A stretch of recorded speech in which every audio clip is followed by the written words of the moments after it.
She said it between bites of cake. I wish you were never born. The sweetness in the air turned bitter in my mouth. Laughter rolled around the table like thunder, everyone amused except me. I stared at her, the mother who taught me to say thank you before every meal, now wishing I didn't exist. I set my fork down slow enough for her to notice. My pulse hammered, but my face stayed calm. The smile I gave her wasn't forgiveness, it was a warning.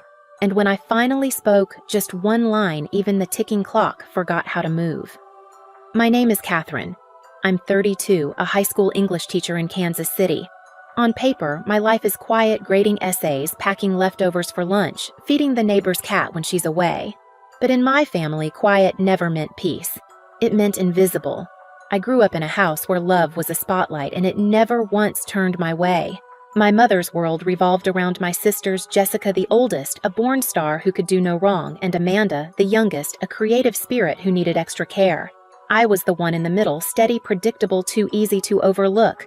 When I was 10, I won a district essay contest. Mom looked up from polishing Jessica's debate trophy long enough to say, "That's nice, honey," then asked Amanda if she wanted ice cream. At 12, I taught myself piano. Dad called it a sweet hobby before turning back to watch Jessica practice her graduation speech.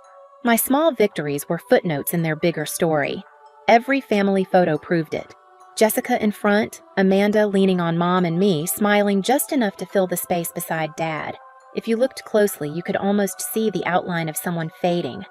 I told myself it didn't matter. I told myself being the reliable one was enough.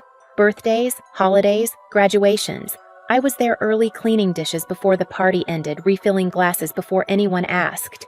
I believed effort could earn affection. I was wrong. Our dinners were always loud, Mom's lasagna bubbling in the oven, Dad talking about the neighbors, Jessica discussing her clients, Amanda explaining her new project. I'd sit quietly nodding, offering the occasional, "That's wonderful," like punctuation to their success stories. When they laughed, I laughed too, because that's what you do when you're the family glue. You hold even when it hurts. The last few months had been no different. Jessica had just made senior partner at her law firm. Amanda was still painting in Mom's basement, but in our house that counted as following her passion. So when Mom called about hosting a celebratory dinner, I didn't hesitate. I baked a cake, my simple contribution to the family's perfect picture. I told myself this time would feel different. Maybe Mom would ask about my students or my new class project. Maybe she'd remember my favorite dessert wasn't chocolate but lemon. Hope has a cruel way of surviving even when it shouldn't. That night, everything looked picture perfect. The table set with polished silverware candles flickering against cream china, the scent of garlic and wine filling the room. I arrived early, of course, carrying a bakery box and wearing the same cardigan I'd worn to every family dinner. Mom smiled when she saw me, but it was the same polite smile you give a neighbor, not a daughter. "You made it." Good, we were just waiting on dessert. The evening unfolded like a movie I'd seen too many times. Dad toasting Jessica's big promotion, Amanda pulling up photos of her art on her phone, Mom asking for stories about courtrooms and clients. My moment never came. Every attempt to speak was smoothed over by another laugh, another anecdote that didn't include me. Still, I stayed quiet, kept smiling, and thought maybe silence was safety. The sound of their laughter filled the house echoes of every year I'd tried to belong. Then the plates were cleared. Dessert was served, chocolate cake glossy under candlelight, just like always. And as Mom placed the first slice on my plate, she looked right at me, her voice soft and sharp all at once, the same voice that used to sing me lullabies. That's when she said it. You'd think, after all these years, nothing they said could surprise me. But somehow it still did. Maybe because deep down, I still hoped they'd see me differently just once. After Mom's words, the laughter kept echoing. Jessica snorted into her wine glass. Amanda slapped at the table, wheezing like it was the best joke she'd ever heard. Dad just smiled, that weak, familiar smile, the one that always meant, "Don't make this a scene." I looked around that table and saw every version of my life I'd never get. Jessica glowing with accomplishment. Amanda carefree and adored. Mom proud and centered in the warmth she created for everyone but me. And me, the extra chair, the forgotten utensil, the one who never quite matched the picture frame. They said it was humor, that we were just teasing like families do. But in this family, jokes were weapons disguised as memories. Remember when we told you you were adopted? Amanda giggled, taking another sip. Oh, she cried for days, Mom added, laughing like it was still funny. You were such a sensitive kid, Jessica said, shaking her head. You took everything so seriously. They were right. I did take everything seriously because it always hurt. I tried to join in to not ruin the moment. Yeah, I said quietly. I remember. But my voice didn't sound like mine. It sounded like a ghost at her own funeral. Somewhere between the refilled glasses and another round of applause for Jessica's latest win, I realized the pattern. Every conversation circled back to them. Every success of mine disappeared before it landed.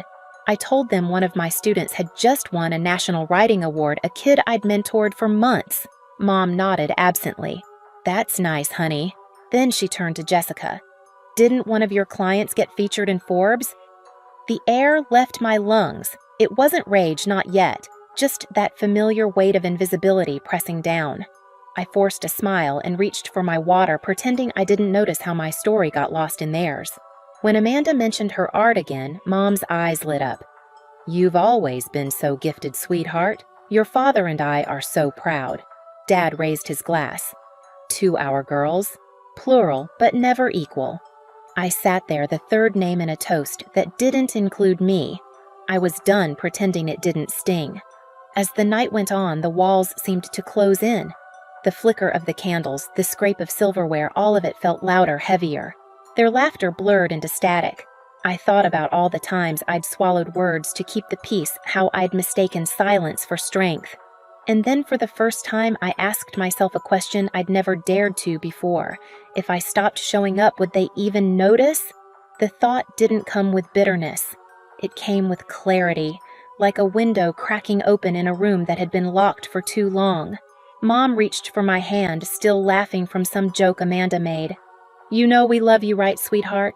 Her fingers were warm. Mine were cold. I didn't answer, because love shouldn't need reminding and belonging shouldn't feel like an obligation. The chocolate cake waited in the center of the table, untouched by me, and for the first time in my life, I realized I wasn't hungry anymore. The room was still glowing with warmth when it happened. Lasagna gone wine half empty, the smell of sugar and burnt wax floating through the air. Mom leaned forward, knife in hand, slicing through the cake with the kind of precision she saved for moments that mattered to her.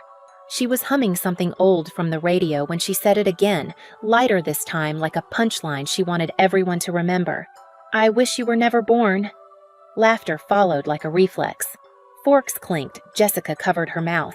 Amanda's shoulders shook. It wasn't shock, it was amusement. I stared at the slice in front of me. Perfect layers, clean edges, glossy icing. The kind of dessert you're supposed to savor. But the sweetness turned metallic on my tongue. My hand tightened around the fork. My chest felt too small for the air I was breathing. I heard my father's voice faintly through the ringing in my ears. Come on, it's just a joke. A joke. That word had followed me my whole life. Every dismissal, every laugh at my expense had worn the same label. Just a joke. I looked at Mom, her lips pressed together in satisfaction, the room basking in her approval. I wondered if she even realized what she'd said, or if she did and just didn't care. My vision tunneled. The edges of the room softened, the center sharpened her face, the smile, the cake. I could feel my pulse in my fingers. The air buzzed around me like an electrical hum. Then something inside me stopped resisting. I placed my fork down, slowly, deliberately. The small metallic tap sounded louder than laughter. It was the kind of sound that ends conversations. For a heartbeat, no one noticed. Then Amanda looked up, smirking. Oh, come on, Kath, don't tell me you're offended. You know Mom doesn't mean it. Jessica chimed in. Yeah, you're so sensitive sometimes. Dad chuckled weakly. My heart was racing, but my voice didn't shake. You're right, I said quietly. She doesn't mean it. I smiled, calm, controlled. That smile scared them more than shouting ever could. Mom blinked, the laughter dying at the edge of her lips. Well, that's good. I wouldn't want you to take it the wrong way. I didn't, I said. My tone was steady, almost gentle. I just finally heard it the way it was always meant. The silence spread fast like a fuse lit under glass. I leaned back, watching her expression shift. For years I'd waited for her to see me. And now, for the first time, she actually did, but not the version she expected. My pulse slowed. Everything inside me went quiet. I stood, picked up my bag from the chair. The leather strap felt firm in my hand, grounding me. I looked at them, my mother, my sisters, my father, and realized I didn't hate them. I just didn't belong here anymore. I think I'm done for tonight, I said softly. No one spoke. No one stopped me. The chair scraped the floor, creaked, the candles flickered. I walked out of that dining room, out of their laughter, out of the life where I'd spent 3 decades being invisible.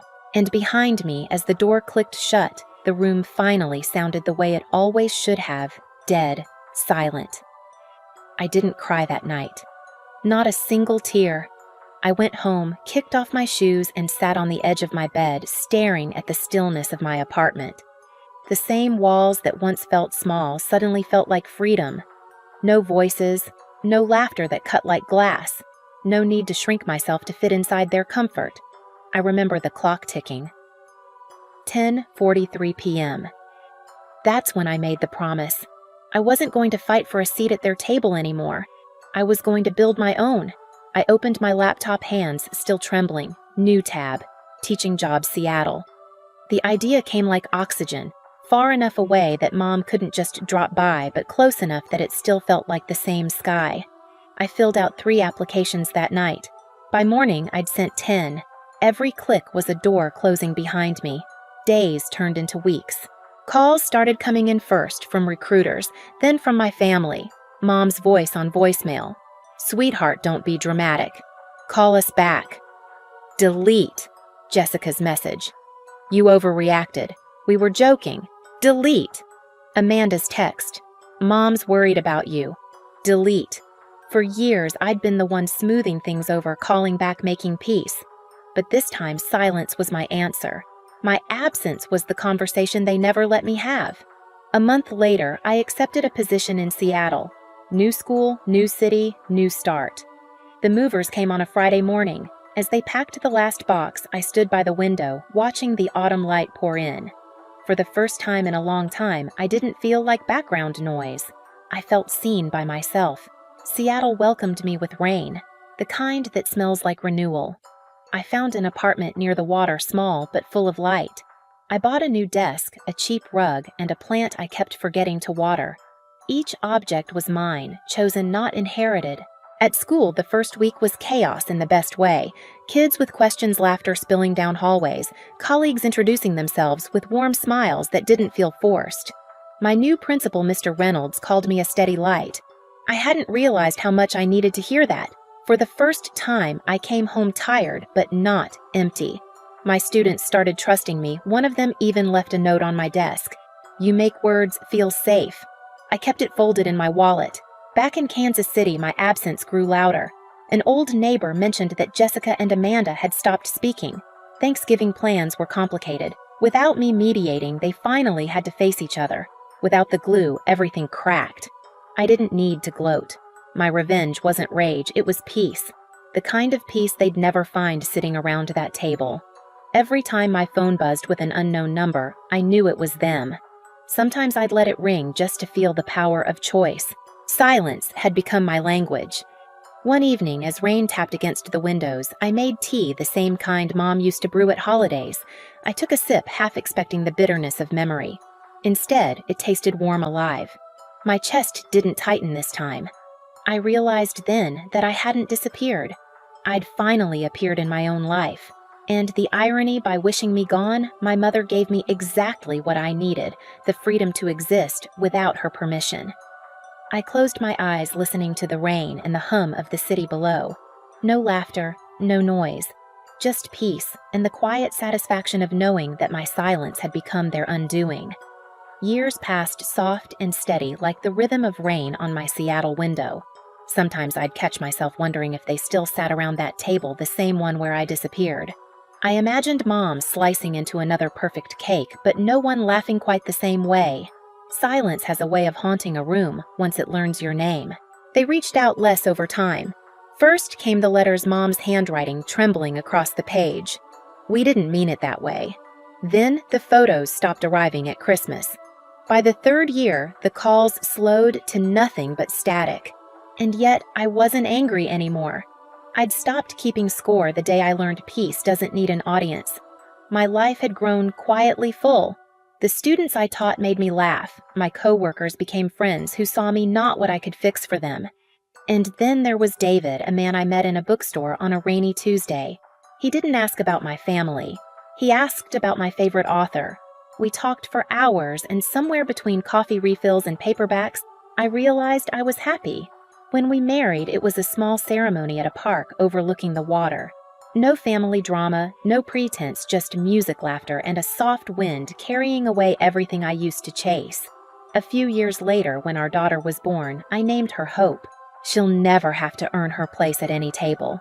She'll know she belongs because I'll tell her over and over until she never doubts it.